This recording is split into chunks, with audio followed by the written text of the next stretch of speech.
Hey, everybody, and welcome to the webinar. We are here. We are excited to talk about writing craft today. If you can hear me and you can see the PowerPoint slide, then just go find the little chat. It'll say type your message and just say that you hear me and that all is well. So just say, I'm coming in from wherever your town is. I'm coming in from Chicago today. It looks like Dean and Chris and Anna and Susie and Blair and Mitchie. Awesome. Looks like a lot of folks are here today. We are praying and hoping for strong internet connections. We've been having a little bit of trouble here.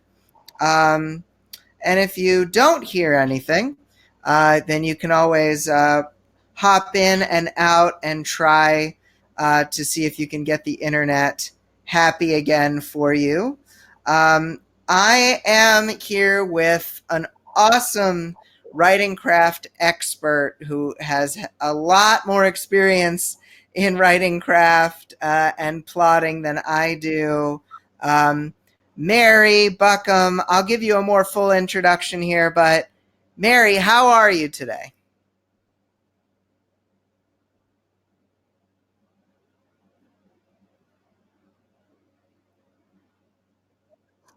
I'm doing good. So that at the same time that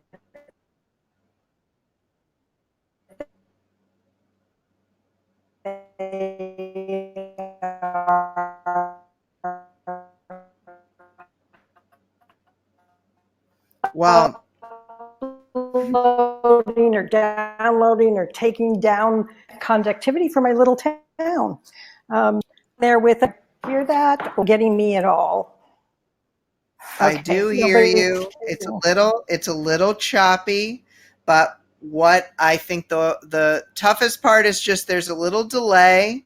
We are going to hope that as your information comes in, it is going to come in as clearly as possible. So I'm just going to give your introduction now. Great.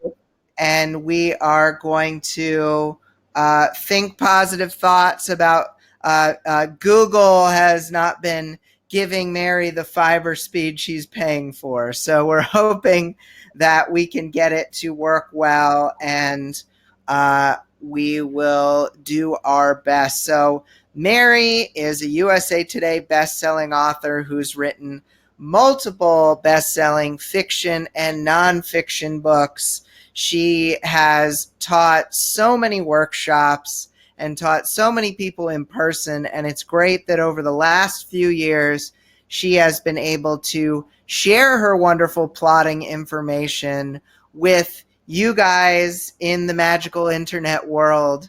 And I've had her on a couple of these webinars. They're always really stellar, and I think that we are all hoping to be able to get a little faster, to get a little stronger at our production calendars. And there's a lot of factors that go into it, but one of them is plotting.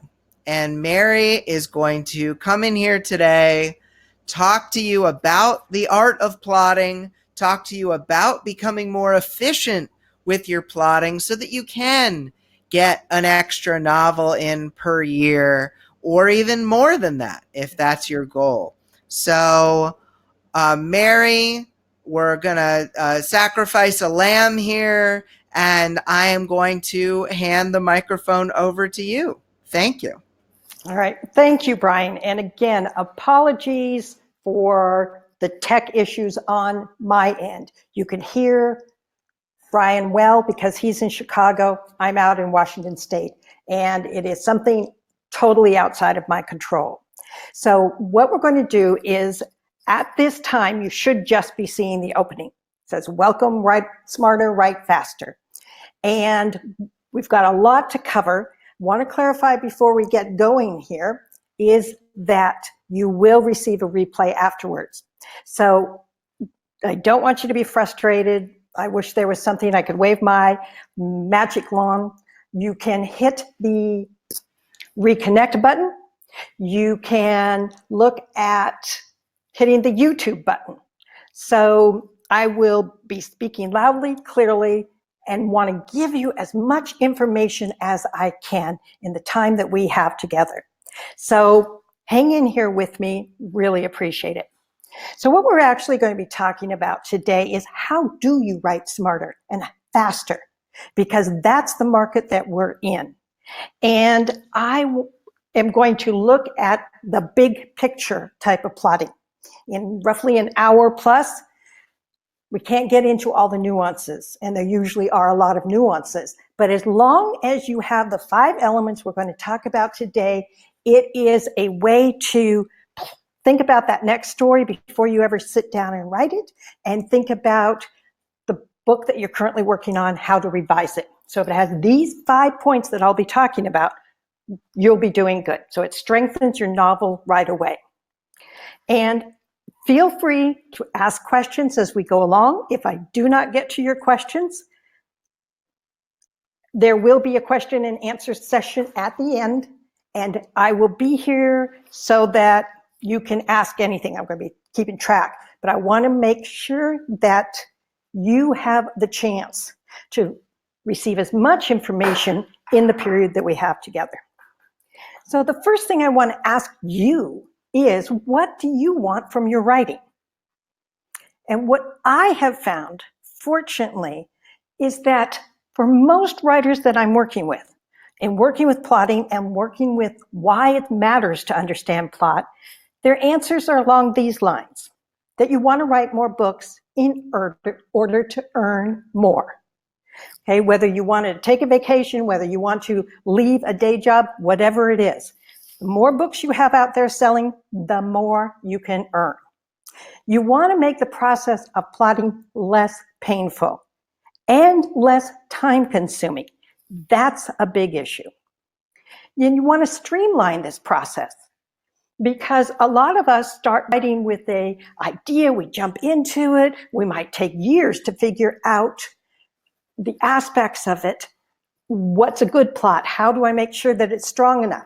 We send it out, we get rejections, we publish it ourselves, we don't get sales, and we don't know why.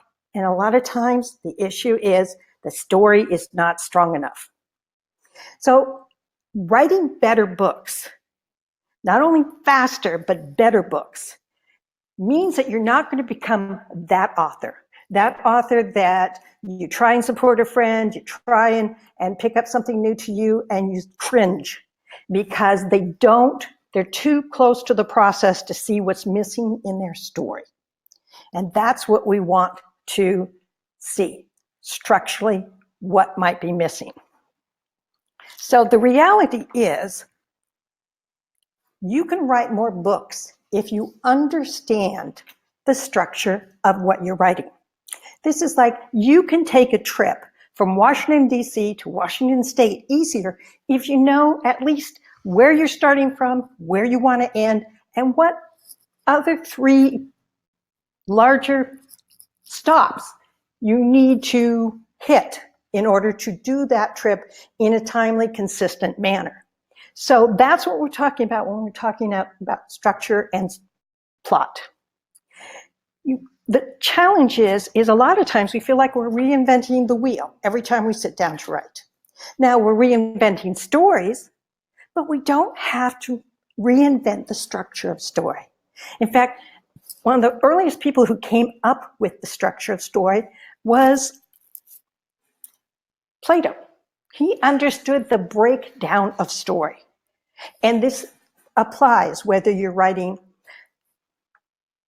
commercial fiction, literary fiction, short stories, novellas, screenplays, memoir. It's all story. It all has the same structure.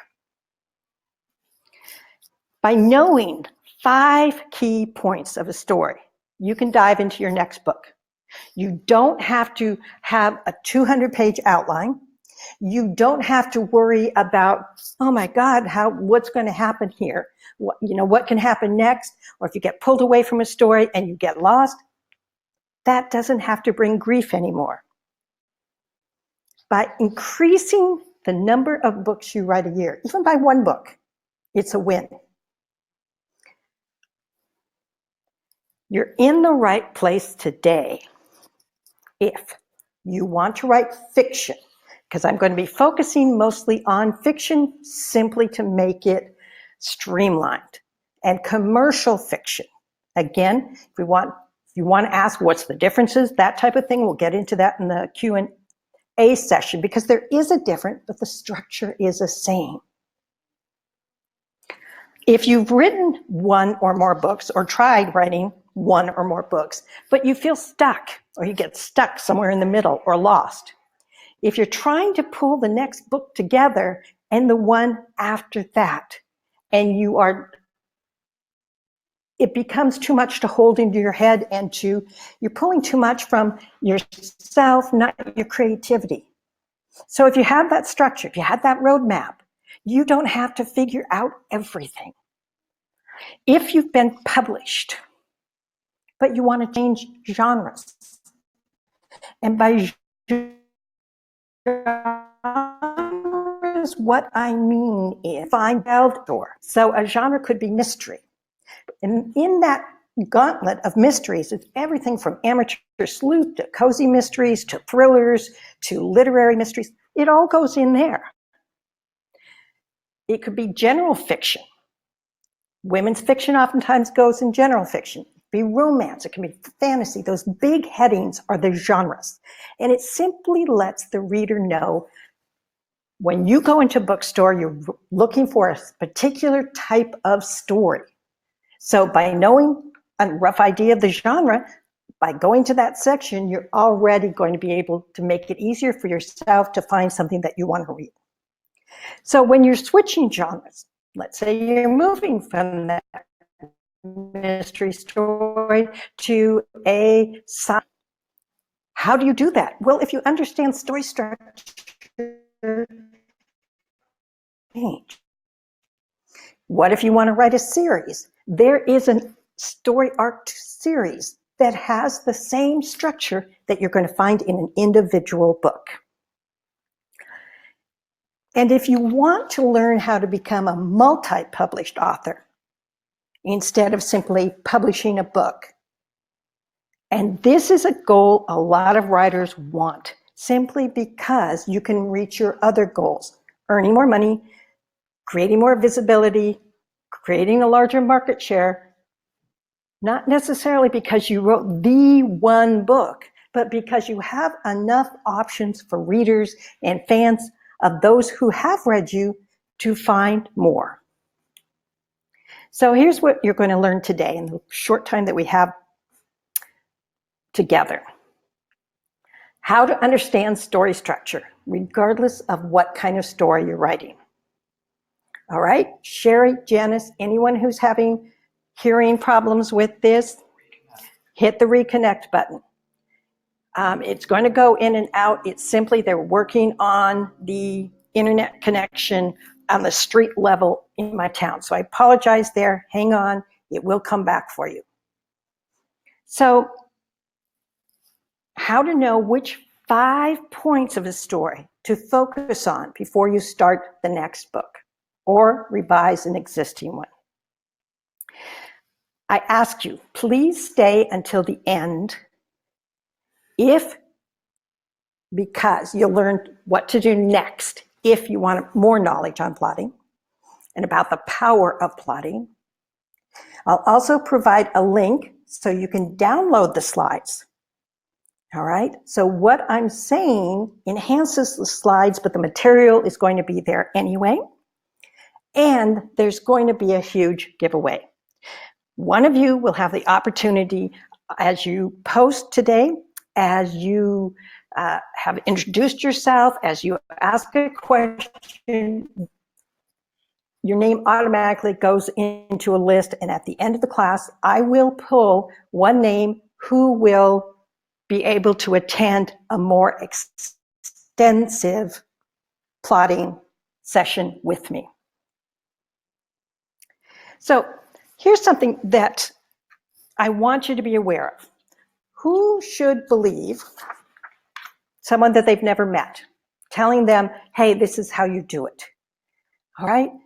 It's an important question to ask because oftentimes when we talk or attend live events, when we pick up a book and we hear from somebody, we don't always get enough information about why are they saying what they are.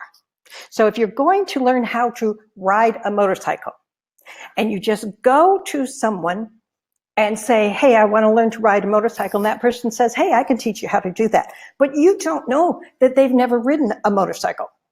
But they, in theory, know how to do it. So what I want to let you know here is that I actually have published books. I've written books. In 2004, my first novel was published. Like many people, it took me years to figure out all the nuances, all the ins and outs of story structure. I did it the hard way. I'm here so you don't have to. But once I understood the concept, the structure of story, I could then apply the key elements of plotting consistently. I went to publish over a dozen urban fantasy and YA novels and became a US Today best-selling author.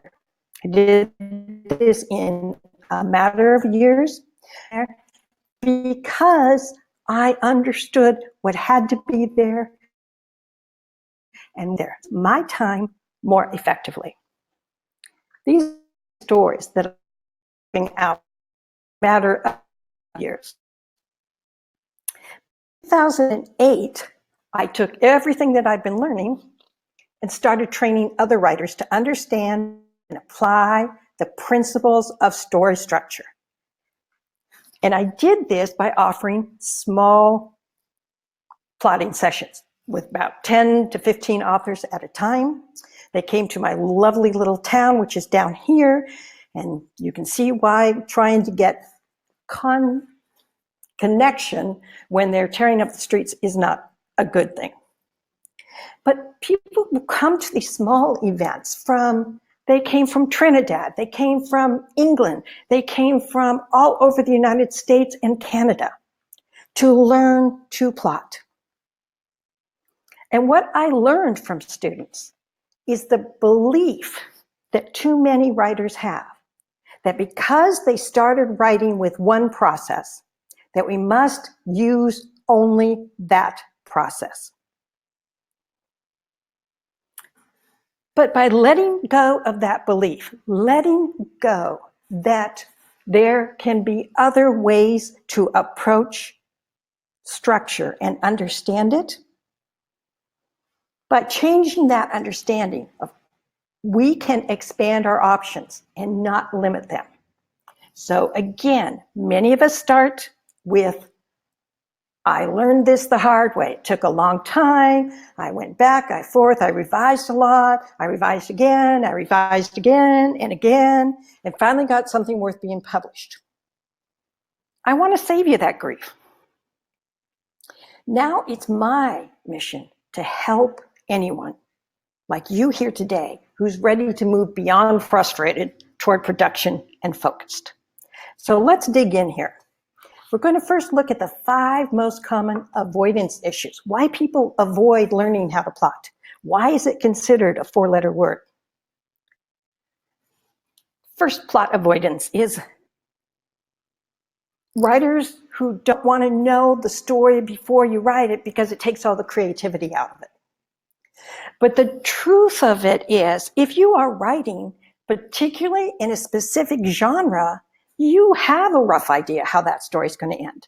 If you're writing mystery, you are promising the reader that there will be justice. How your characters get that justice, the process, that's what we write about. But we want to give them what they want at the end. If you're writing a romance, you know that the werewolf and the Silky will get together, or the he and the she, or the she and the she, that they're going to get together because the genre itself promises the ending. Now, if you are writing in general fiction, you will have the promise based on your story. But allowing this to hold you back means that you are missing the power that it offers. Plot avoidance issue number 3. What if you don't know how my story starts? This time I hear that quite a lot. People assume that you have to start at the beginning and you go to the end. Well, a lot of people do that, but that's not the only way to write a story. If you have this killer scene that you know is the climax of the story, and there's going to be hanging off the mountain, they're going to be doing this and they're going to be doing that, and all this exciting stuff, start there. Okay? Start there. And then knowing 3 steps back, big steps, what has to be filled in to get you to there, and then resolve the story. So don't worry about, in fact, I think it's a really good exercise to do. I did it myself. Is if you find a system or someone's telling you a system, try that system from the middle of the story in either direction. Does it work? Start from the end of a story. It doesn't have to be a big story. It could be a little story, just to see, does it work? Does it hold together? So, Katja, when we're talking about to start as far into the action as possible, that's not what we're talking. That's the inciting incident. We're actually going to talk about that in a few minutes. But what we're talking about here is if you know you have this wonderful scene that is the end of your story, and you want to write that story to find out how did this happen for these people. You want to make sure that you have a process that allows you that kind of flexibility. So Annalise is talking about plotting loosely. That's what we're going to be looking at here today, because we don't have time for the nuances, but there is room for discovery. You don't have to nail everything down. People associate the term plot with nailing everything down, but that's not the case. Plot avoidance number 3. I don't know what should happen next in my story. Now, this usually happens somewhere after that opening, and if you've got the opening nailed down, and then all of a sudden you end up just throwing things at your character. It's like, well, so-and-so comes in and does this to them, or somebody else kicked them out of the school, or this happened over here and they have to react. That works in literary, not commercial fiction. If you're using it in commercial fiction, you're getting what's called episodic writing, where your protagonist is not driving their own story. It is you, the author, is kind of putting them into a situation, and then something happens to them and they have to react. And pretty soon your story is going to fall apart, because it's not really a story. It is a bunch of scenes that have been tacked together. Plot avoidance issue number 4. But I already know how to plot A and fill in whatever it is, a romance, a cozy mystery, political thriller. You know, if you know how to plot or have written that kind of a story, and you've written enough of those stories that you don't even think about it, and you can just think probably the 5 points that we're going to be going into in a bit, then what's going to happen is you have learned the nuances. So if you plan to stay writing simply that, you don't really have to know a whole bunch more. All right? But if you want to change and grow as a writer, if you want to challenge yourself, if you want to say, hey, I have never written this type of story, I would really like to try that, then understanding structure and how understanding structure across story can be invaluable. Plot avoidance issue number 5. And this one really surprised me when I started picking up on it from other writers. My writing critique group, partner, other people say I should. You ever feel like we're always being handed a lot of rules in the writing world. And it's not, most of them are not meant to be hard and fast rules. They are meant to have a reason behind it. They are meant to, the reason, if you understand the reason for the rule, then you can change the rule. But if you don't even understand what the reason is, why this type of thing should be happening at this point in your story, or why that should be happening at that point in your story, you have no idea, and you are literally blindfolding yourself trying to get through a novel. It's painful. It's time-consuming, and it's painful. And that's what we're looking at trying to help you with. Now, several people have said they want to decrease the revision time. I'm with you. I'm lazy in that way. I want to make sure the first draft is pretty solid for the big picture thing. There's always areas that we can improve. But knowing that we don't have to, it's like going into a house. If you go into a house and you understand the structure of that house is solid, the roof is on, the load-bearing walls are there, the basement's holding together, you can go in and fix the wallpaper. But who wants to, every time they start a new story, go into the house and basically build it from the ground up? So anybody who hates revision, come on over. We'll go to the bar together, because some people like it, and that's great. Oh, there's Connie. She would revise forever. Connie's going to be everybody else's best friend because she's using that process. But if you don't like revision, or you don't like the amount of time that you spend on revision. Now, someone like Sherilyn Kenyon, who will plot a 100,000 word book to get she'll write 100,000 words in order to get 75,000 words. So she's okay with throwing out 25,000 because she's a fast writer. She's multi-published, millions of books of sales. It works for her.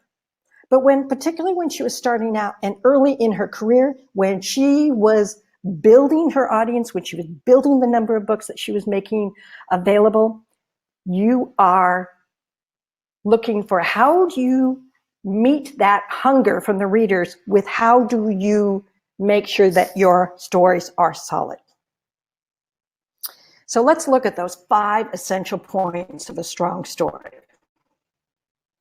And remember, webinar, and you will also get these slides. Don't have to read information here. First thing, even before we get into the plot, the structure of the story, you have to be aware of your character.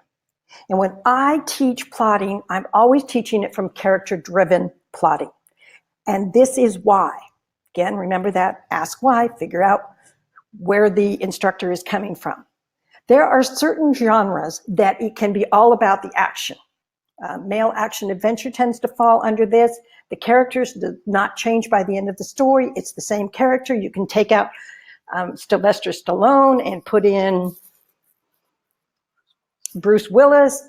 It's still going to be the same story. It's not going to change the story, which one of those actors are going to play it, because the story, it's all about the external plot, not the character changing. But most other stories, particularly commercial fiction, shows a particular character, the protagonist, and they will be impacted by the external events of the story and change as a result. Here's an example that I use with people. Your daughter calls up and says, hey, Mom, Dad, I'm bringing the guy I absolutely love home. And you're excited for her, and she says, I want you to help me plan the wedding, and I can hardly wait for you to meet him. All right. One story, she brings home a serial killer who just got out of prison, and this killer killed women, and the last person he killed was his wife. But he served his time, he's out of prison. And your daughter is sure that he has changed. Now change that story with her meeting someone who is training to go off on the first Mars mission. It's going to be 5 to 10 years, but the spouse is going to be gone for the rest of his life at that point. So you've got, all you did there is change who the character is, and that changes your story. So that's what I mean by character-driven plotting. So when you're thinking about character-driven plotting, there's 3 things I want you to remember about. What does your main character believe? What does your protagonist believe? Okay? Do they believe if you take risks, you will get the rewards? Now that's one character, but a different character might believe that if you risk, you lose everything. So you're going to, by understanding what they believe, you know what type of situations that make them grow and change. What does your protagonist fear? All right? Fear is just like in real life. Fear can hold us prisoner. It can keep us locked into patterns and habits and reactions that are consistent because we're afraid to do something different. By knowing the fear, you can easily, by the end of a story or the end of a series, you can start showing how this character changes by how they face that fear.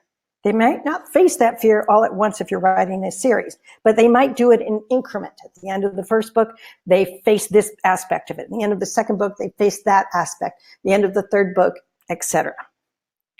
And the third question you want to know about your character is, what do they want externally? And what this word external means is that I want the farm. Joe wants the farm. Only one of us can get the farm. All right, it's clear. One is going to get it and one is not going to get it. For whatever reason, we've made that part of the story. So that is what we are looking at. That external, if you're writing a mystery, you're going to find the killer or find the cause of something, or you're going to, it is external. It's a hard physical thing. So what happens here by knowing just these 3 things about your character is you know their internal conflicts and your external conflicts.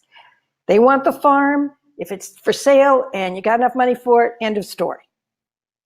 But if they want the farm and Joe wants the farm, you're going to, okay, now you have 2 people and they could be bidding for it and somebody is limited in the money that they have for it. And now you've started getting external conflict. So understanding even the possibility of what they want. Your protagonist may not know what they want at the beginning of the story, but you know what they want, what they're going to achieve by the end of the story.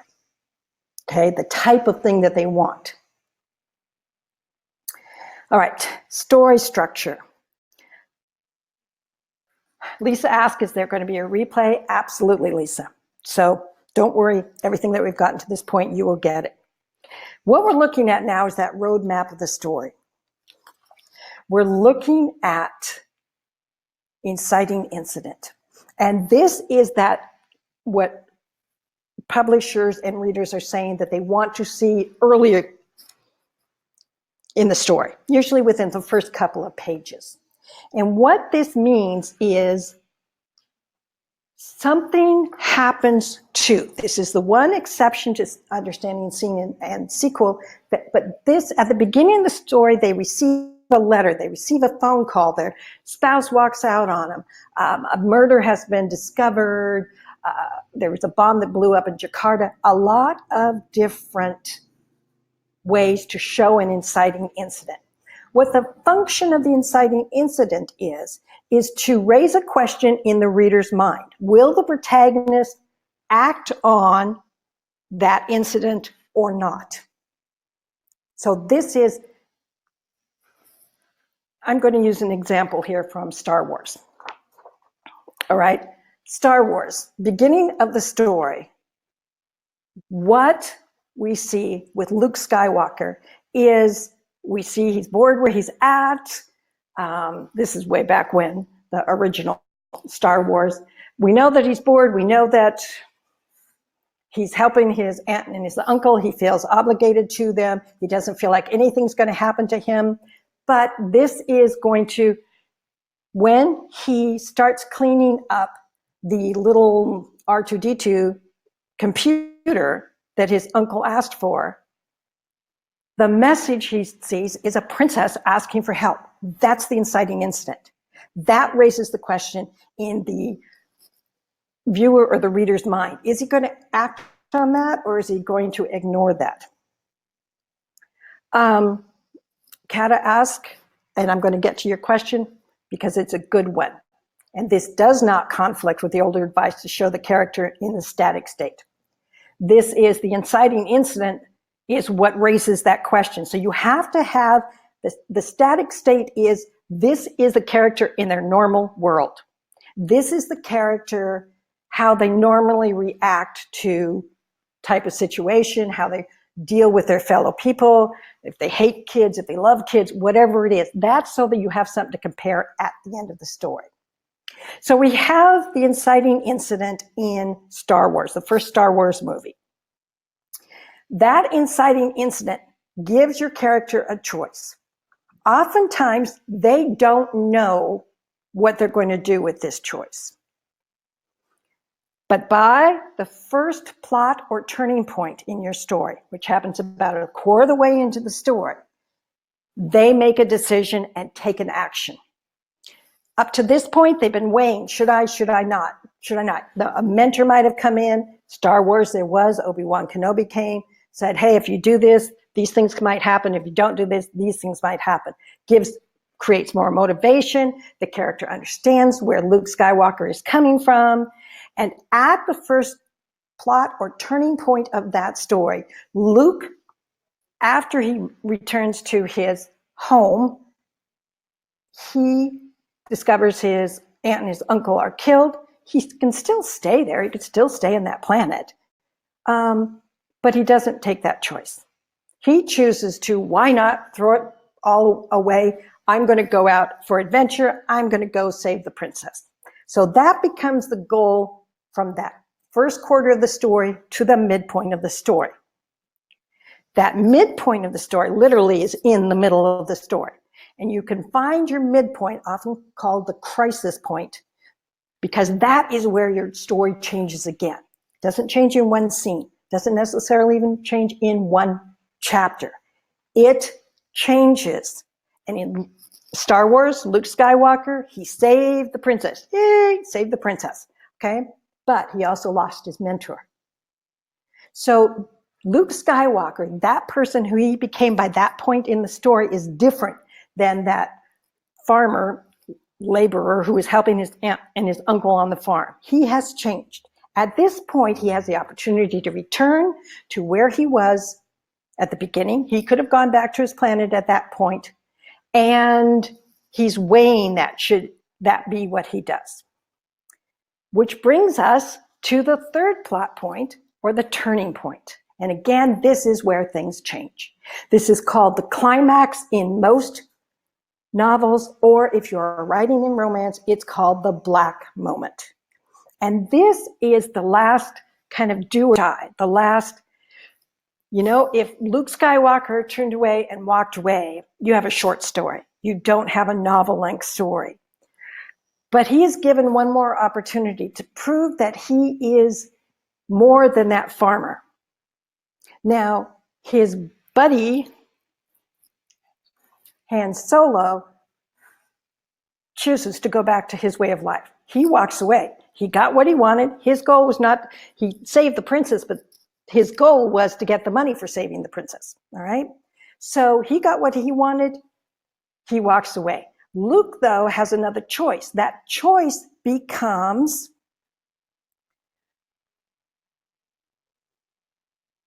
stay with the rebel army and face a suicidal mission, or walk away knowing that if even one person walks away, the chances of the bad guys coming in and wiping out the planet increases. So he's weighing these choices here. That becomes the whole function of this point of your story, is to show the reader that this character who is willing to face something that they weren't willing to face early on in their story is now willing to face it, and it becomes a do or die type of moment, which then leads to the resolution of your story. And that resolution in this particular story is that he has now created, in many ways, a new family. He's created new connections. He's in this life that is more adventurous, and he feels like he's doing something important. Okay, Cato wants to know the difference between the midpoint and the climax. What it is an escalation of risk. If you read and watch a lot of European movies, they don't have point 4. They don't have the third plot or turning point. They're okay with what happened at that midpoint. So that you can stop there. It's a shorter story.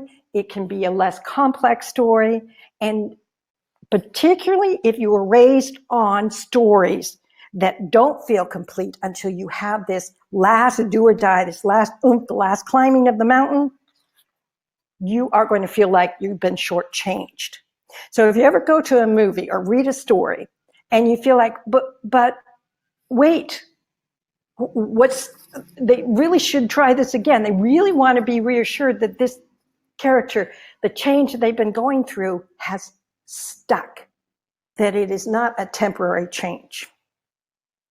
So let me show this to you in a visual graphic. All right? Creating a commercial fiction story is like climbing a mountain. When the character starts off, they have that everyday world, who they are, what they're doing, whether they like it, whether they don't. And then that inciting incident happens relatively quickly. And the reason it happens relatively quickly is we as readers do not want to wait around forever to find out what's going to happen in the story. We want a question raised for us to keep engaged in the story. But initially, your protagonist is only going to see that they have to climb a hill. That's all they're called to do. All right, so Luke Skywalker was going and saying, okay, I'm going to go to where the princess is. That's all I have to do is leave my planet, leave my life behind, and go find the princess. So that was his choice there at point 2. But when he got at that point 2, when he got out there into the bigger world, he realized there's more. And that was the next risk and increase in tension, increase in the amount of effort to climb a larger hill. Eileen describes it typical 3-act. It is. This is what I talk about with don't reinvent the wheel. If you understand why the wheel is here, this wheel has been with us for thousands of years because we relate to this. All right? This is what we need simply because we've been trained as readers. Christina, does the inciting incident have to be external? Christina, it's actually external and internal. The external is we need to see that they make a decision and they take a specific action. That's external. But that decision process is internal. If I do it, I'm going to risk something if I don't do it. So there's internal that is driving. Internal is the motivation that is driving that external action. They may not want to climb this little hill. Bring in a mentor that forces them to get over that hill. So you got to the midpoint in your story, and if Eileen, I'm going to bring you along to every webinar because you're thinking exactly where I'm going. That major battle, it's to prove that the character has really changed. Eileen describes it as the grand finale. The whole plot points to this. Is this character really going to do this? So it can be epic if you're writing epic story, but it can also be much more subtle. If at the beginning of the story, you have a woman that her husband walks out on her. That's the inciting incident. So what is she going to do? Is she going to sit there and wait for him to come back? Is she going to but the rent, doesn't have a job. The kids are going to be coming home. She's supposed to handle the Thanksgiving dinner in 3 months. That becomes her first challenge to her. Is she going to do this or not? Is she going to go chase him down and take him, even if he lies, cheats, steals, and fools around on her? Okay, that can be her first choice. But if she decides not to do that, she's going to go out and get her job herself because her sister said, enough with that bum, let's do something. So in the middle of the story, she goes out and she gets a job, but it's not as easy as she thought, and she has a lot of challenges in that. But in the middle point of the story, she's proud of the accomplishment she's made, but it is not, she still doesn't feel internally that she got this message because of being in a relationship that her husband did not value her for a long time, or takes her, blindsides her. She is going to be in a position that in the middle of the story, it's like, he might come knocking on the door and saying, honey, I want you to come home. You know, I'm stupid. Well, she says, that's because Floozy left you, isn't it? Well, yeah, but, okay. So she has a choice here in the middle. So her last do and die is she going to really leave him? Is she going to file the divorce papers? Is she going to take up the offer of another guy who's been nice to her, or ask him to go out for a drink? These are the big points. That's all you need to start that story. Okay. Again, some of the questions coming up. You have subplots with a couple of interesting. Yep. Don, that's a huge question. If you have subplots with a couple of interesting characters, should their mountains be synchronized? Don't have to be. They can be. So yes and no. All right. I wish I could be more clear about that, but there's no hard and fast. It all depends on the type of story, depends on how many subplots you have, how many secondary plots, but we're not getting into that today. I wish we had enough time to do everything I wanted to do. So, want to give you another way. Ellie asked, do you need all these points before writing? No, you don't. Once you get used to this concept, and the more you write, the more you can get used to it, you can say, all right, all I need to do is get to this point. And at that point, I might have a better idea of that next point. And the middle of the story, now I have an idea what could happen at the end. You don't need all the points nailed down. But what you want to do is if at the end of your story, you've changed. The beginning, you thought your character was going to learn to trust. And at the end of the story, their issue was really about commitment. Commitment was based on trust. Then you go back in the revision process and you say, okay, this is really what this story is about. I've got to foreshadow that in the beginning. Okay, so this is to give you an idea based on the word count. So if looking at a mountain doesn't help you, this kind of, most of us, you look online, whatever you're writing, you can literally Google it and say, okay, what is a traditional indie romance or inspirational romance? What's the word count? You're going to find numbers. It's a ballpark number. But that is there because the reader expects it to be there. And if you're going to traditional publishers, the publisher expects it to be within that ballpark. So the more you're starting out in your career, the more you want to stick to that number. Once you're G.R.R. Martin, you can blow that up, but not until you get to that point. Eileen asks, it's great when the internal motivation clashes with the external want. Absolutely. That's exactly why you want to know their fears, you want to know what they believe, because either that belief system is going to keep them going or it's going to make them stop.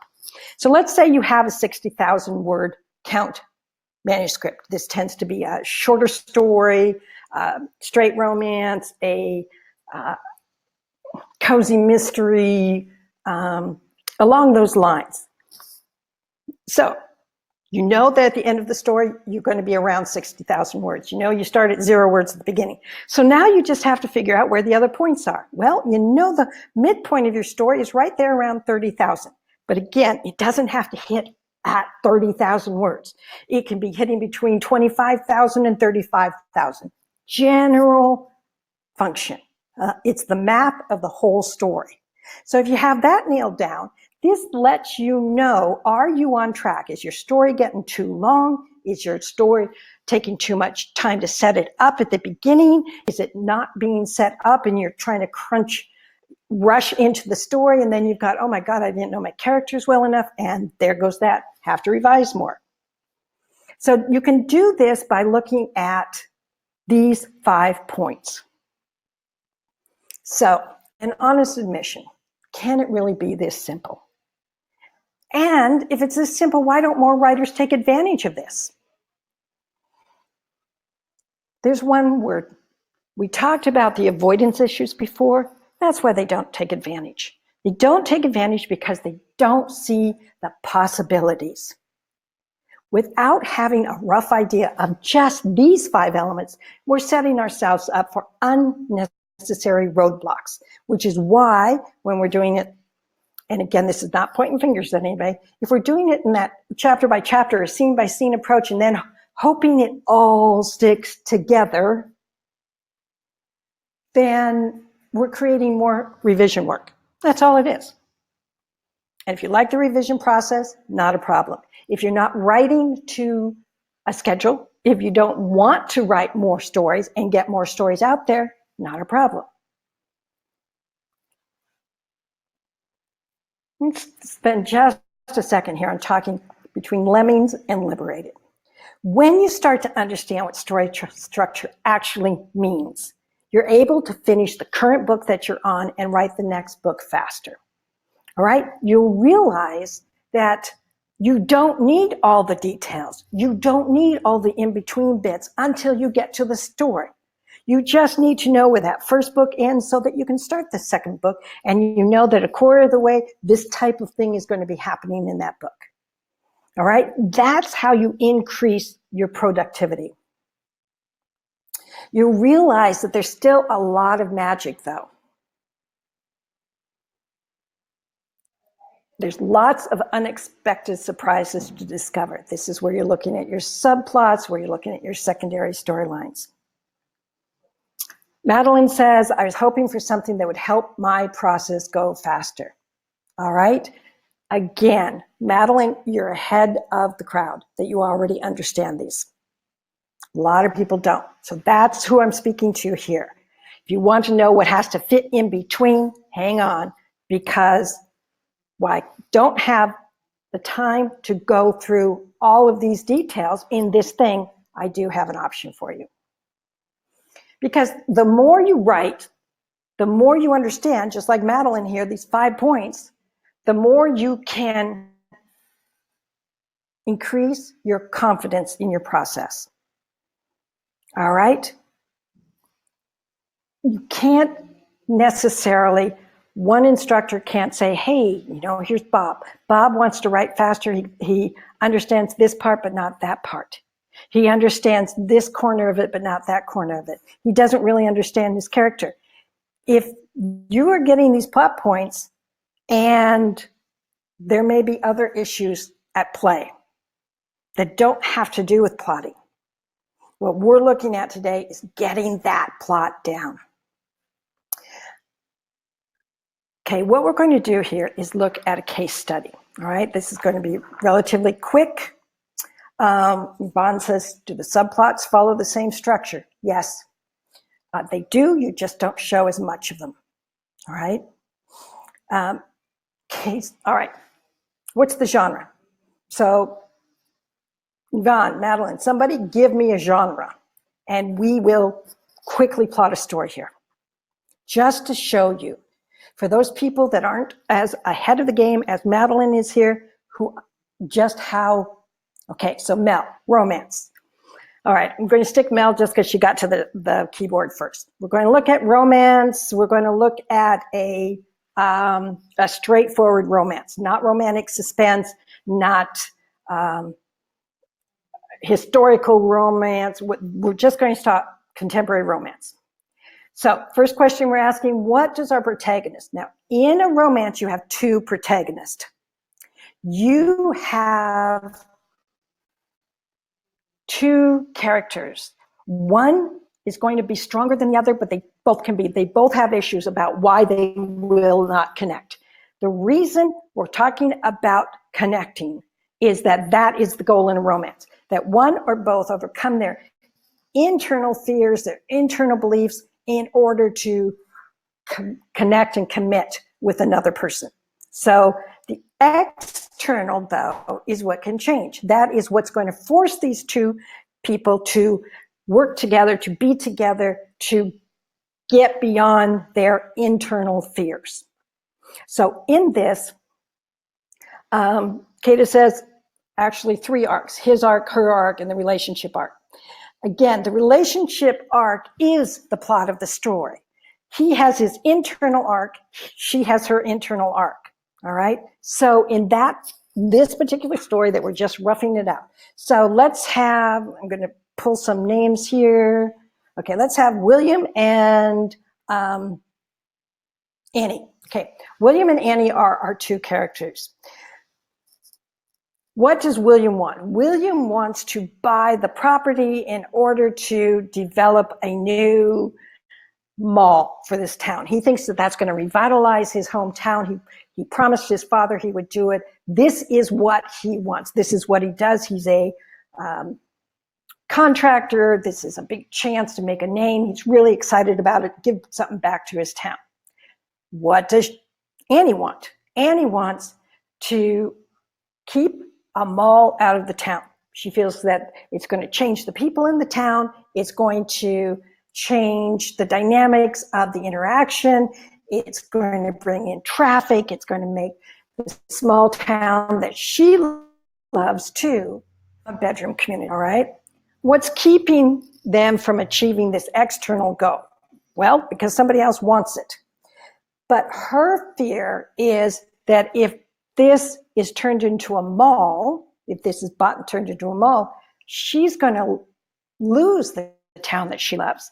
His fear is if he doesn't do this, this promise to his father is going to mean that he's not the man that his father always wanted him to be.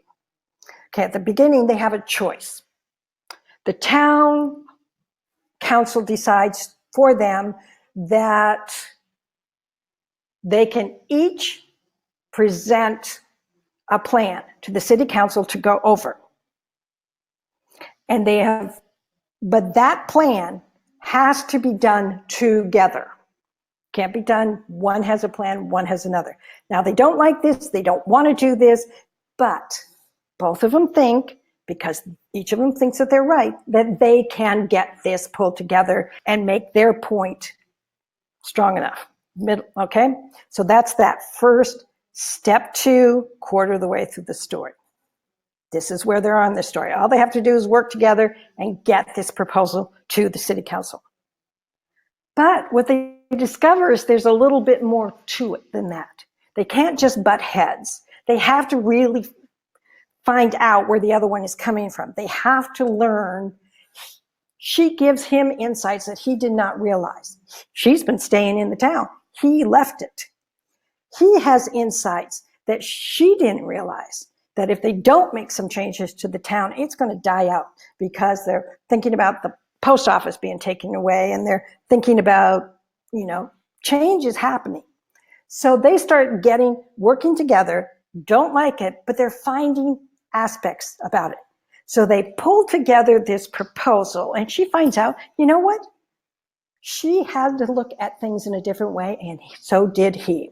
So in the middle of the story, they think that's all they did. They get the proposal there. It's in front of the town council, and they think that's all they did. They actually came up with a pretty good proposal that he didn't get his whole thing, she didn't get her whole thing. They got something that can work for the town. So it looks like the story might be over. But one or both talk to someone else beforehand, maybe just chipping their teeth, and somebody else has pulled a proposal together that's going to cost the town less. Neither one of these, William and Annie, are not going to get what they see. And this other person is a multi-billionaire from outside the country who is just going to buy it and create a dude ranch or something. Not going to change the town. So in some way she gets hers, but the town's going to die now, she realizes, if that comes true. William realizes he's not going to get what he wants. So they have to make a last ditch because of what happened there. They have to make a last ditch try to work together in a bigger, better way. All right. They have to give up their fears. They have to, in some way.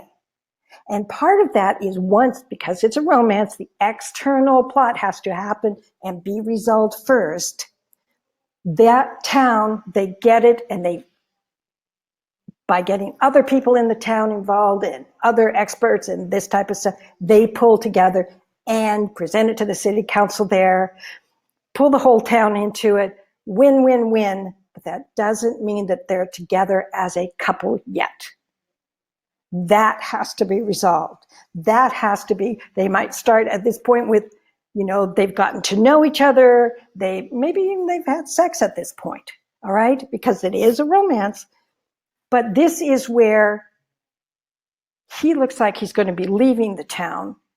And she looks like that's it. There's going to be a lot of work to do. Maybe he should stay around. Both of them have to let their shells crack some so that they can do something for the other. And this is then what creates the resolution. So the step 4 is that last do or die. Got the external resolved, took a lot more effort and people and compromise than either one were aware of at the beginning of the story, but it also created this opportunity for not only the town, but for this couple to see that together they make a difference. And each of them had valid points. Each of them was coming from a good place. It wasn't one of them wanting to screw everybody over. That's the romance. All right. And you can do this with any type of genre. So at the end of your story, you want to know, how is your protagonist changed? How is it different from the opening of your story?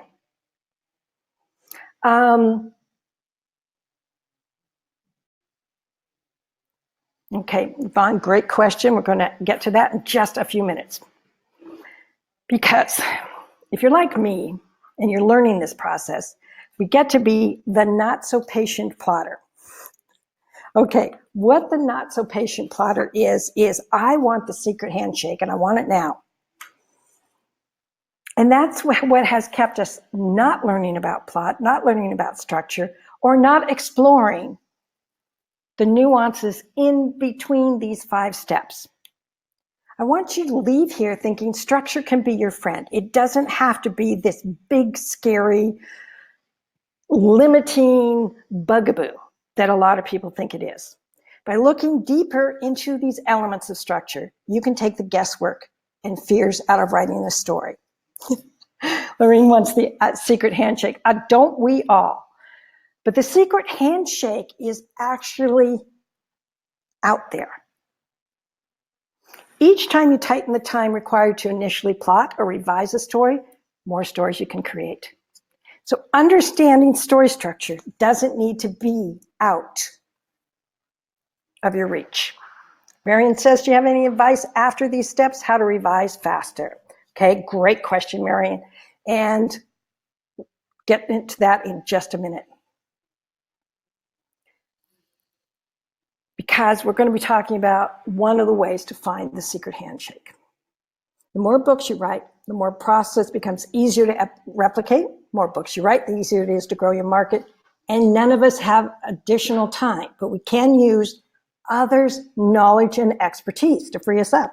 Now, particularly if you are working with other writers who are at about the same level than you are, what happens is we become the blind leading the blind.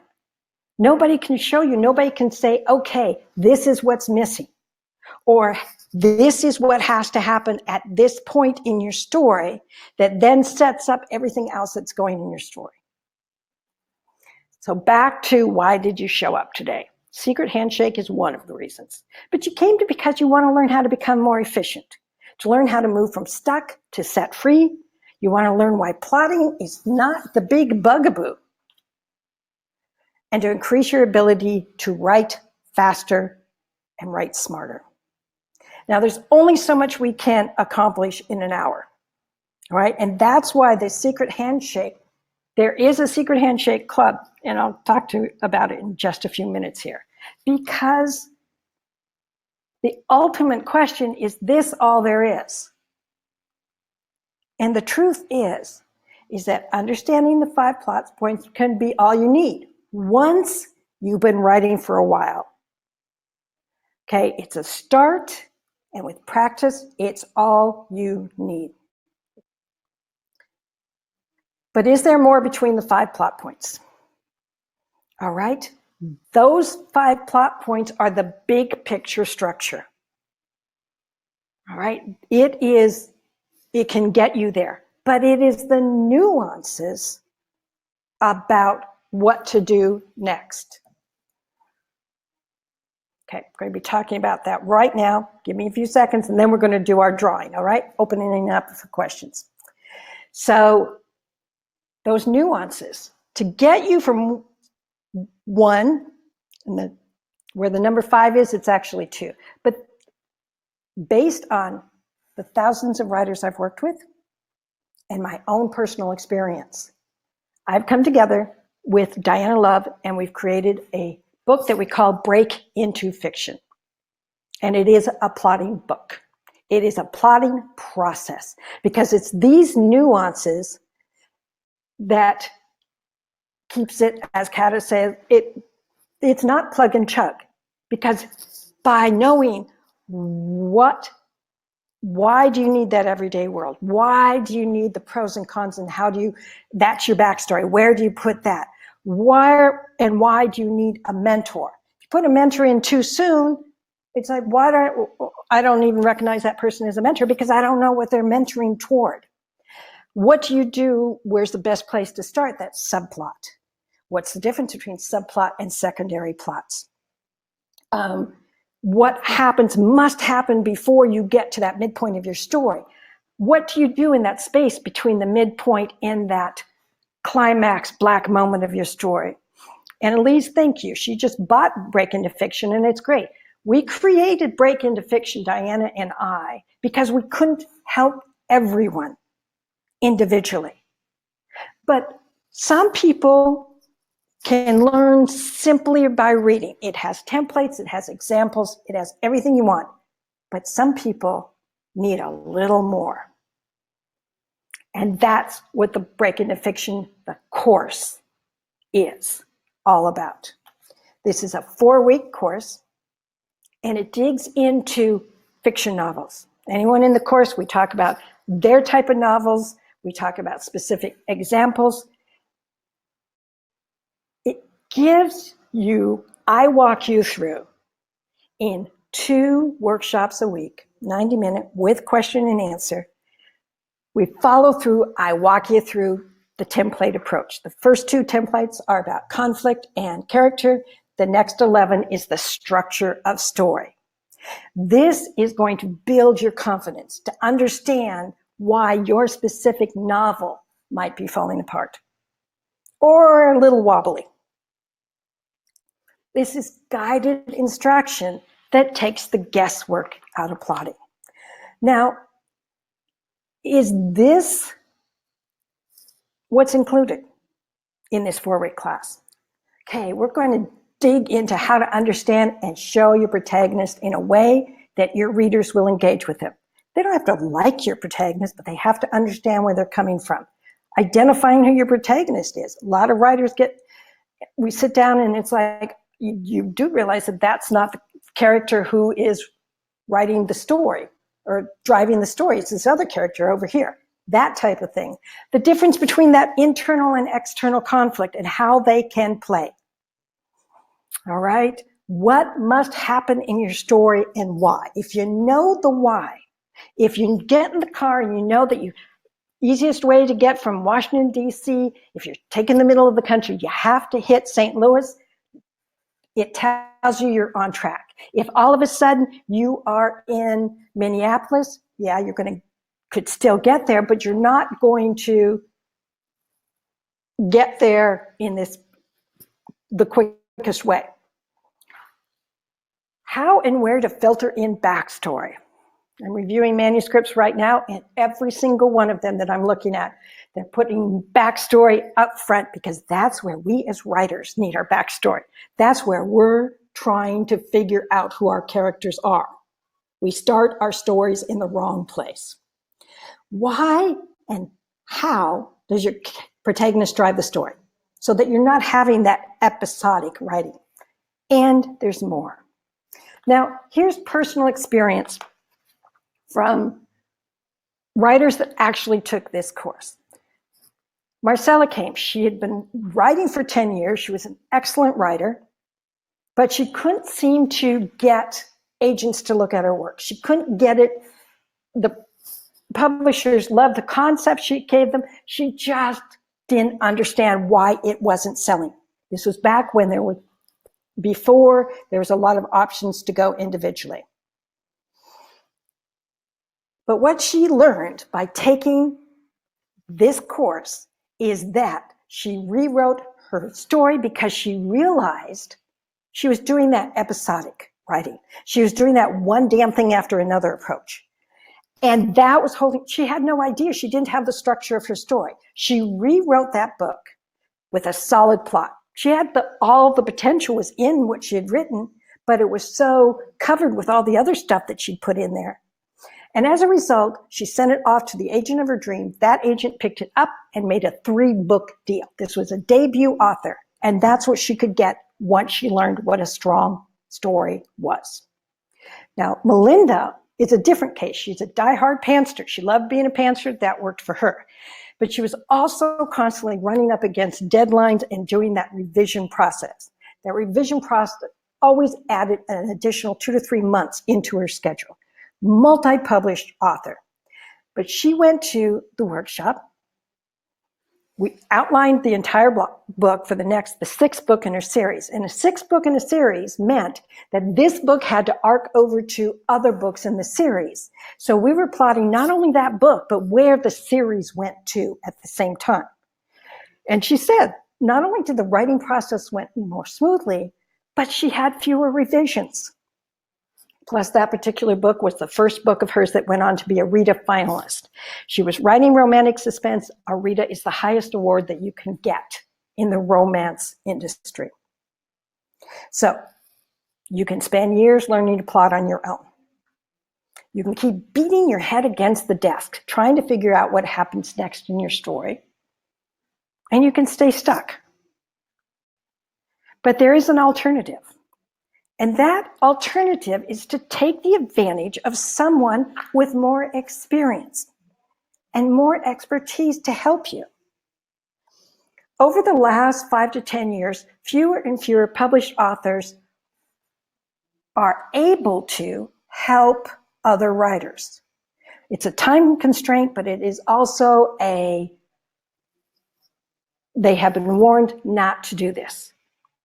All right, there's a lot of reason for that, but the truth is you're going to find fewer and fewer published authors who are willing to sit down with an unpublished or someone who is stuck or switching genres or talking plot with somebody. This is going to be an opportunity for you to snag an individual consultation, because one of the options I'm going to be offering you here is just that, an hour to talk. It would be like going to an editor and agent and saying, hey, all right, tell me your story, blah, blah. And the agent says, okay, right there, that's what's going on here. Ask a few pointed questions and they can quickly zone in on. You can start actually find out where your we all have patterns and habits. Are you starting in the wrong place? Is your protagonist reactive? Is you have 2 storylines that are going along beside each other, but they're not intersecting yet. It's supposed to be a romance. It's very easy for somebody who isn't as close to the writing to help you identify those. The alternative is to gain clarity. plus focus by knowing what must happen in a story, where it has to happen, and why. So what I'm offering here for you is a limited time offer. You can join my September power plotting class. It's going to start on the 24th of September. And you can join this class for $375 or $34 a month. Think of it, it's about 4 drinks worth at Starbucks. Or you can join my power plotting class that also contains this one-on-one phone or Skype session. That is for $42 a month. This is an online class. You can come in your pajamas. You can come wherever you're at in the world. This is the link. Brian's going to post it here online so that you have a chance to grab it. This offer goes away. All right, it goes away in 1 week. So you don't have to make the decision today, but you do have to make it in the time frame. But wait, because there's more. If you're ready to go all in your writing, you might want to look at option 3, which is the What Writing Mastery Program. Now, this program takes what happens in option 1 and option 2, but it takes it further because it includes all of my online classes. Every session, there's a monthly 90-minute webinar on the business of writing or another craft issue, on pacing, on writing scenes, on writing whatever. Different topic every month. Last month we talked about villains. Next month we're going to be talking about the power of myth in stories. You get that plus the intensive masterclass, which means the plotting class in the fall and in the spring is a 4-week body language class. And you can join that option for only $7 more than just the plotting class. This option also contains that one-on-one time. So this is like going to in the same ballpark. My tech guy is looking at this today. He said, are those numbers right? Because you can barely pay for a conference, a regional conference in the area for that price. And then you add on the travel and the lodging and everything else. So you're paying thousands of dollars there. If you fly into my small town to that once a year event, you are going to be paying $1,000 easily, depending on where you're flying from. Here, you get that for a lump sum payment or $49 a month, trying to make it easy for you to succeed. So here are your options again. Brian has posted the link here in the chat message. If you're ready to make a change, here's the opportunity. And if you do the work, show me your results that you were trying the lessons and approach, and you're not satisfied, you get a refund, all right? I am here to help you. Again, September 24th to October 17th, 90-minute lectures that include a Q&A, 4:30 Pacific time, Tuesdays and Thursdays. All those sessions, you immediately get a replay of it. So if you cannot do it, if you're someplace else in the world, or you're busy, or you're like Eileen grabbing your kids, you get those replays for 6 months afterward. In the Mastery Program, you get that replay for as long as you're a member of the Mastery Program.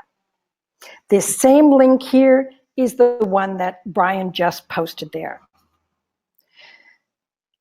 So here we go with the Q&A, and then we're going to pull our name. Let me go through. Eileen actually asked subplot in the big. To know how to put subplot into a big story. Okay, Eileen is asking about subplots in a big story with lots of characters. Okay, one of the things, Eileen, is where you want to start those subplots. You can hint a subplot before your character, your protagonist, reaches their inciting incident. Okay, but if you are after, it's a layered type of thing. That's one of the issues that I go through in the advanced plotting class, is that showing you graphics of showing, here's how you build in this subplot. This is that subplot. This is a secondary storyline, which is different. And you can do and pull them out. And I'll tell you what to look for in other books and movies and that type of thing, so that you can understand and see, oh, okay, this is a subplot that's going to arc over multiple stories. This is a plot that's going to end in this story, and a new protagonist is going to happen to another. There's a lot of answers to that. So that is, I wish I could go on that topic alone for another hour. So, Mary, before you do, because there are so many great questions here, I want to give you a chance to drink a little water, take a tiny break. You did just talk for an hour straight. I just wanted to say a word or two, if that's okay. Oh, absolutely. Oh, thank you. A lot of great comments here of folks saying that this was a really helpful session, and I agree. And one of the things I find really important when I'm trying to learn new skills or I'm trying to reinforce something I've heard in a webinar, this offer that we just posted here for your class, Mary, and your one-on-ones and everything you've taught, is that you're getting this opportunity to connect with you, Mary. You are a one-on-one. You are an expert at this. You've been doing this for a long time. Neither of us will say how long, but we're in the crib. Yeah, and you are a person who is able to give your personal time and is willing to give your personal time to teach this. Now, in your mastery program option, does that include the one-on-one, or is that separate? Oh, absolutely. Nope, that's included. So really, that's just $60 more. You still get the one-on-one and the power plotting class and 24 other classes. You get a lot of stuff at that option, and it's not that much more.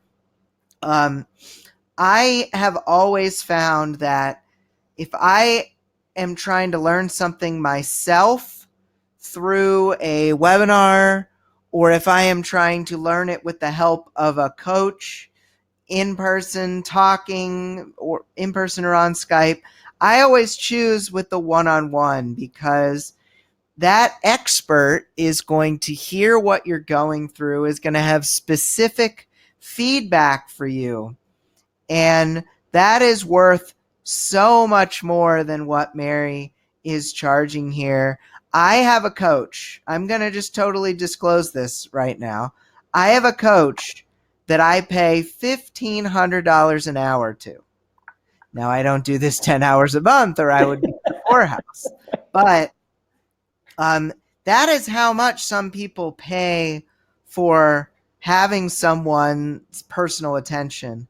And the fact that you're giving this, and that you could take that hour of learning and turn it into a 5-book series that ends up making you tens of thousands of dollars, you really want to spend your money where it's going to help you in your career.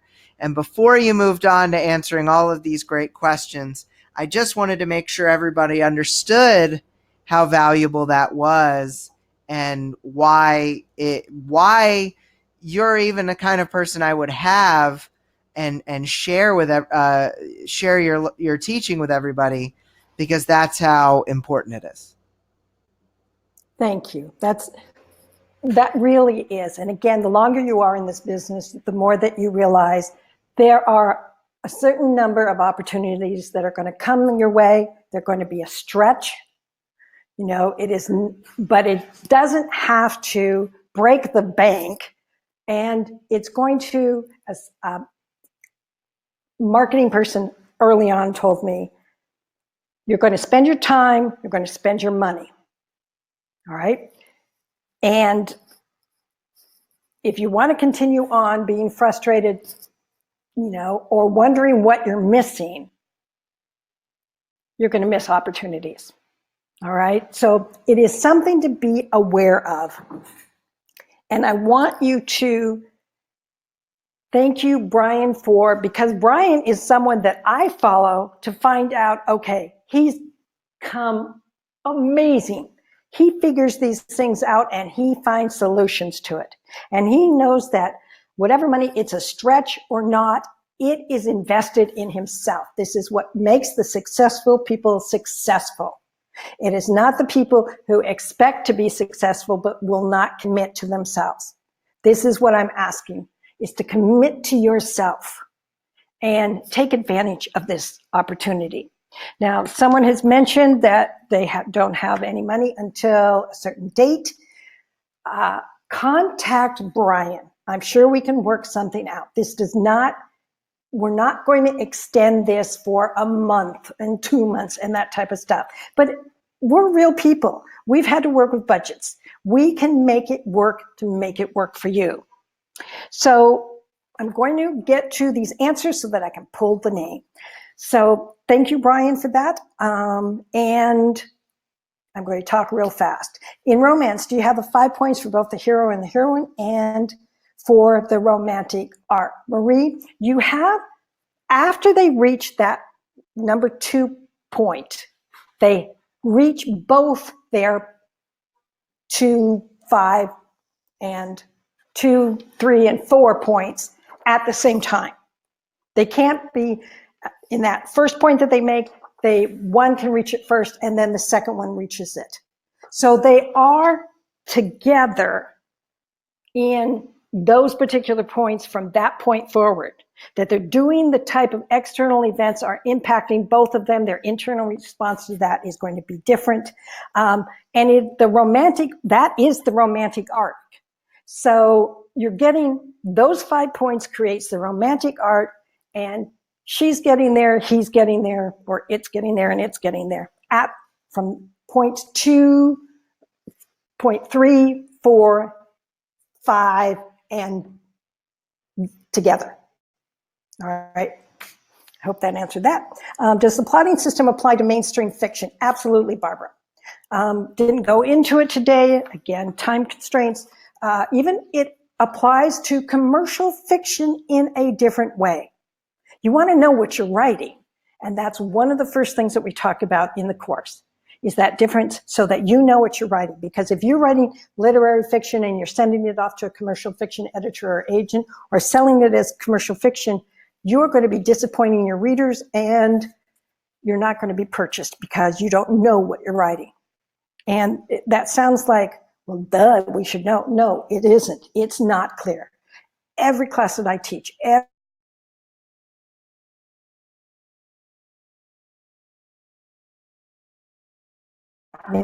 strong point. Our clues specific pattern, plot who can give you about where to know. And do you do? Nope, I make the twist first time out, because the twist is reader didn't necessarily see coming, but you, as knowing what direction the trajectory is, you know that, okay, what is going to cause this particular protagonist the biggest amount of conflict? That's where the twist comes in. Subplot follow the same structure. Yes. Is this where the beats of the story come in? Kata, we use the term beats in multiple different ways. It always amazes me as writers, we use the same word to mean a lot of different things. So you can use these as beat 1, beat 2, beat 3, beat 4, beat 5. Some people use that to mean that. Some other people use beats to within a paragraph, within a chapter. So that word can mean a lot of different things. Anna is a result of the decision the character made at the crisis point. Absolutely. Because that climax is that they have a chance at that midpoint of the story, that crisis point. Are they going to go forward and face bigger risk that's going to change them forever so they will never go back to the person that they were? Or are they going to go back and that was good enough and that's how they're going to be? Ellie, how detailed should your plotting be? Some people like to do what I call micro-plotting, where they nail it down.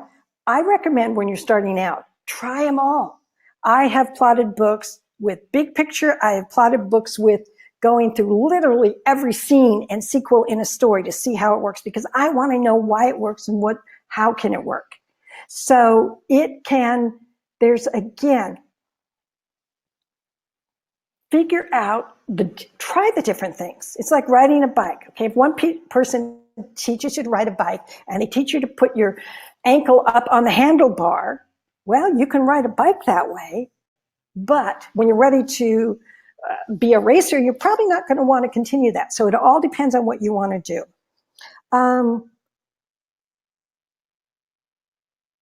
All right. If you consider how much it costs to get a master's in creative writing, this is pennies. This is below pennies. That's what it's even looking at it. Thank you for those who have picked up the book. If you have questions about the book, but again, know your own process. Some of us, that's all we need. And one of the things you get in all three of these options is a copy of the ebook. So you get a copy of the ebook, you get a copy of the templates that you can replicate and use time and time again. But having an instructor say, whoa, right there, that could be causing you a problem. And I'm really glad that some of these copies are very worn. And Elise, would it be better to start the course with a new project? And Elise, that's a great question. Oftentimes, we get wedded to the story that we've been working with for a long, long time. So we're reluctant to get rid of anything. And it's like, oh, but. So if that is where you're coming from, I recommend a new, just to see, for your own sake, how it works. Because if we're trying to, it's like taking a wedding dress. If you start from scratch with a wedding dress, you're not going to have to think, oh my God, I can't let go of this part of the wedding dress, or it was somebody else and this mattered to them, and the length is going to be wrong, and the sleeve is going to be too long, et cetera, et cetera. You can use index, Lee says, you can use index cards. You can shift the cards around to adjust the story as necessary. Yes, you can. That is something that a lot of writers do. You could use the 5, and then you would use smaller index out by, particularly for someone like Ellen who has a large plot. It's like to keep a visual representation of subplots, secondary storylines. You can break it down by characters. I've done it with scene and sequel. Again, just seeing where I was going to get to the next point. So there's a lot of different nuances that you can do, ways you can use and apply the concepts. But if you don't know what the concepts are, just putting a bunch of cards on the wall is very easily can create that one damn thing after another approach. I'm not saying you do that, Lee. I'm just saying that oftentimes happens. So let us, we don't have any other questions here. I want to remind you, you can download the slides to review the whole slide thing. The link is included in your replay email, and that's going to come within the next hour or two. So you get the replay, and you can get a PDF version of these links. So you can go over this, you can think about it, you can see what's going to happen next. So let's draw a name, all right? All right.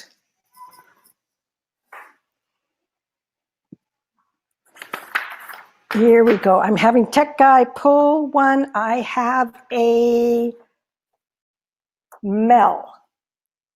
Okay, I have a Mel. Their first part of their email is MELW. Is Mel around? Is Mel stuck with us here today? Just let me know in the chat. Yay, Mel's here. So Mel, I will contact you later today and get you into the class. All right. So thanks for being here, because you have that. Option 1 will be yours. Any other questions here?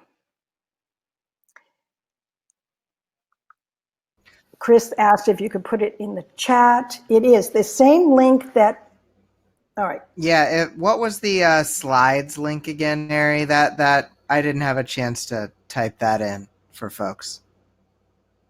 Okay. Here we go in the chat bar. Thank you, Chris, for asking so that you can get that. Any other questions here that we have before we up? There's actually a funny little typo in there. I tried to type it slides, but it's Sildis, and I don't know if it worked. Let me double check on that, though. All right. Yes, we do. It does need to be Sildis. That's Telling my okay. tech guy that he has a typo. All right. I'm double checking. So Yeah, that works. Well, I just want to jump in real quick.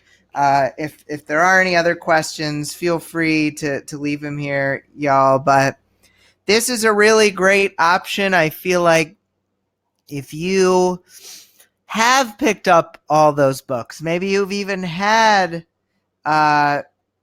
Mary's books, and they're very dog-eared and they're very beat up, and you've used them before, and maybe you were able to pull in some of the great info from her wonderful teaching. But if you felt like there was something missing, you felt like there was something you couldn't quite nail just from reading the book, then being able to connect with Mary in real time is going to make a huge difference. Now, Annie had a quick question about the mastery program. This 535, is that annually recharged, or is that a one-time fee? it is annually recharged. If you make the monthly payment, you can, after a year, stop or you can hold that and continue on. The one thing to keep in mind is that as long as you keep this at this price, because it will go up, you lock in this price, you lock in that opportunity to refresh yourself. If you sign up this time, take the plotting course, and you're still part of the mastery program and you're doing the monthly fees, or by the next time the plotting class comes around, you can take it again. So there's some real benefits to keeping it, kind of locks in this price. So if you pay as a one-time fee, then what I do is the month before that fee comes due is I touch base with you and see. You can continue at that fee, or you can walk away and then face a higher fee if you come back at a later time. Got it. There's Thank you for clarifying that. One other question Yvonne asked about red herrings and clues. Yvonne asked, are clues and the red herrings in a specific pattern or worked into the plot? There is no one way to do it. There's no one, you have to put a clue here and a clue here and a clue there.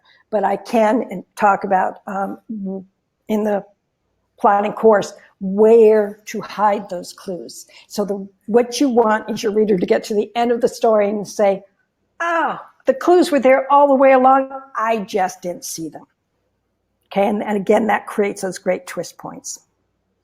So I want to thank you all for being here. If you have questions, you can reach me at mary@marybuckham.com, or you can reach Brian. He's the one who is you will direct your questions to me.